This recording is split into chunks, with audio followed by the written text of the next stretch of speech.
You know, out of all my years being in sales, I learned a long time ago. There's just certain things you shouldn't talk about with customers. For example, politics. Shouldn't talk about politics with customers because it's the best, easiest way to lose a deal. And yesterday, I had a customer ask me, she said, "What do you think about the protests that are going on?" Immediately, ding ding. I'm like, that's one to skip. So I just played that one off and skipped it.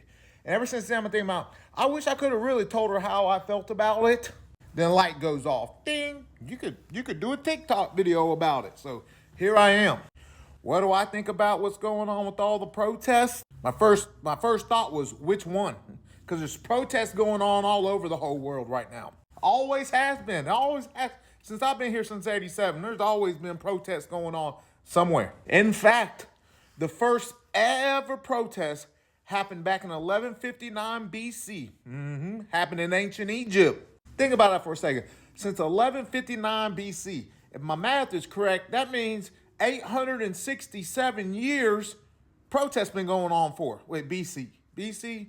After Christ? It's been a long time, y'all. Long time. And in ancient Egypt, what they was protesting about was food, rations. They weren't getting fed and they were all starving, making them be in labor working and not giving them no food. And they finally had enough and they protested. Non-violently protested, and they ended up succeeding. The government ended up, ancient China or ancient Egypt ended up giving them all the rations and food and all that, and made all the problems go away.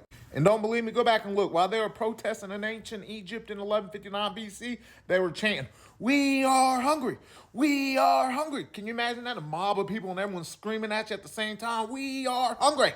That's how I feel about money. I need money. I need money. I'm getting sidetracked. Let me stop. But yes, back in 1159 was the first ever protest in ancient Egypt. And you know what? Nobody died. Nobody got hurt. They successfully protested and got what they wanted. But that's totally different than the protests that are happening nowadays. In the whole world, in the last 12 months, 114 protests has erupted or have erupted. You know what that means? That means they started. 114 protests started in the last 12 months. And out of those last 12 months, 64 of those protests ended up being significant. 64 significant protests. You know what significant means? Bad. It means somebody was getting hurt. The good stuff wasn't happening out of those protests. They were significant, bad, horrible. And currently, right now, January 2026, there are 36 active protests going on all over the world. And 13 out of those 36 are happening in countries that are not free. That's right. No freedom. There's no free. There's countries you don't even know. Imagine where you know where you're at right now, the things you complain about. There's people today in January 2026 that are living in countries and they're not even free. They don't have any freedom. Can you imagine what they're protesting about? Can you imagine what they're going through? Countries like Iran. You know what? I turn on the news. Go look on, get on the internet. You know what Iran's doing to all their protesters? They shooting them. They unalive them by the thousands in the street. We ain't talking about little Susie and Sammy on the side of the road with their signs surviving. No, you go over there and protest, you getting unalive, my boy. Then you think about countries like Russia and China. They don't even unalive you. You just disappear. You disappear in thin air. As soon as you get out there and start marching around chanting, you just disappear. One day you're here, the next day you're gone. You better keep your mouth shut. All right, my bad, I'm back. And what I was saying was be thankful that you're here.